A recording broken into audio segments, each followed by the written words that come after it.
Hey Deckers, Horizon Forbidden West is out and on Steam, and surprisingly it's quite enjoyable on the Steam Deck. I say that a little bit tongue-in-cheek because there was a lot of concern about this running on the Steam Deck, but I have found settings that actually make this quite enjoyable. As you can see, we're getting around 30 to 40 frames per second in one of the town areas, and it's not looking too shabby. Now, settings wise, it did take a bit of fiddling for this one, and you are going to want to use at 800p full screen. You will need FSR 2.2 on balance mode. If you can deal with a few extra dips, then you can go on quality, but balance definitely seems to give the best overall experience here. On the graphics side, we want the low preset. Drop the sharpening down to 2.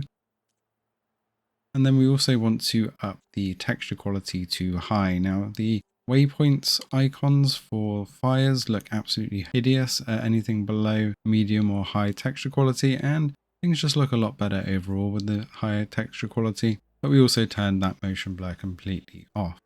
So with these settings, you will get around 30 to 40 frames per second in pretty much all scenarios.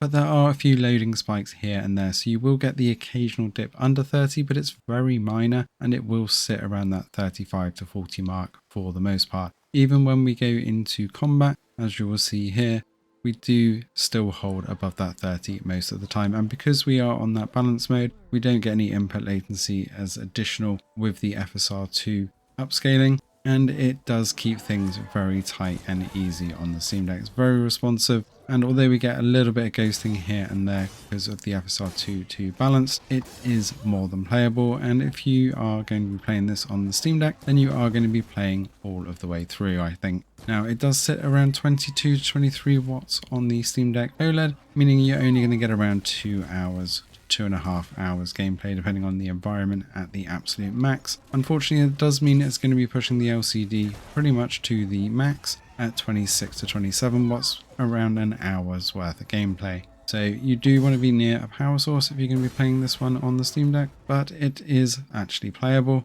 And there is something a bit odd or broken with the achievements. You'll see that they keep popping up down in the bottom here. They don't actually seem to be registering on Steam, so I'm not sure if this is one of the Decky plugins that may be going a bit over the top, though I don't really have much installed on the Decky side. So I think there may be an issue with the Steam achievement pop-ups.